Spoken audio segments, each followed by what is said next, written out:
ഓം ശ്രീ ഗുരുഭ്യോ നമ. ജീവിതം എന്തിനെന്ന് തിരിച്ചറിഞ്ഞ ഒരു പാശ്ചാത്യ യുവാവ്. അദ്ദേഹം ഭാരതത്തിലെത്തി. അങ്ങനെ അമ്മയുടെ സന്നിധിയിലും വന്നുചേർന്നു. സദ്ഗുരുവിനെ താൻ കണ്ടുമുട്ടി എന്ന അദ്ദേഹത്തിന്റെ അന്തരംഗം മന്ത്രിച്ചു.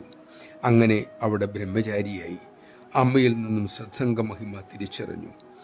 ഭാരതീയരായ ബ്രഹ്മചാരികൾക്കൊപ്പം അദ്ദേഹം താമസിച്ചു. അവർക്കൊപ്പം ആഹാരം കഴിച്ചു, ഉറങ്ങി. ഒരിക്കൽ പോലും വിദേശികളുമായി ഇടപഴകുകയോ സംസാരിക്കുകയോ പോലും ചെയ്തില്ല. മാസങ്ങൾ കഴിഞ്ഞു. ഇപ്പോഴത്തെ തൻ്റെ കൂട്ടുകെട്ട് തന്നെ ആധ്യാത്മികമായി മുന്നോട്ട് നയിക്കുന്നുണ്ടെന്നും അദ്ദേഹത്തിന് മനസ്സിലായി. ഒരു ദിവസം ആ യുവാവിന് തോന്നി, എൻ്റെ ജീവിതം എത്ര ധന്യമാണ്. സദ്ഗുരുവിനടുത്ത് ഭാരതീയരായ ആശ്രമവാസികൾക്കൊപ്പമുള്ള ജീവിതം. അവർ എൻ്റെ ജീവിതത്തെ ധന്യമാക്കുന്നു. പാശ്ചാത്യരുമായി ഇനി ഒരു ബന്ധവും എനിക്ക് വേണ്ട. ഈ ചിന്ത കഴിഞ്ഞ് മണിക്കൂർ ഒന്നുപോലുമായില്ല, അമ്മ അദ്ദേഹത്തെ വിളിപ്പിച്ചു. അദ്ദേഹം ഓടിയെത്തി.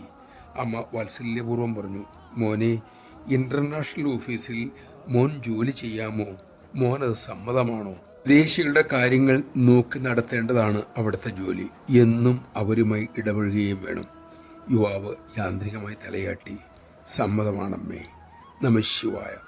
പ്രതികൂലമായ സാഹചര്യങ്ങളും മനോനിലയും ഉളവാക്കി നമ്മിലെ വിഷമഭാവത്തെ മാറ്റി സമഭാവം പരിശീലിപ്പിക്കുകയാണ് കരുണാമയിയായ സദ്ഗുരുവായ അമ്മ. പ്രതികൂല സാഹചര്യത്തിലൂടെ പോയാലേ നമ്മുടെ യഥാർത്ഥ ശക്തി പുറത്തു വരൂ. അപ്പോൾ മാത്രമാണ് നമ്മുടെ കുറവുകളും മേന്മയും നമുക്ക് തന്നെ ബോധ്യപ്പെടൂ. അതിനാൽ അമ്മ തെളിക്കുന്ന വഴിയിലൂടെ പോകാൻ നമുക്ക് കഴിയട്ടെ. അതിനുള്ള കരുത്തും ഉറപ്പും അമ്മ തന്നെ നമുക്കേകട്ടെ.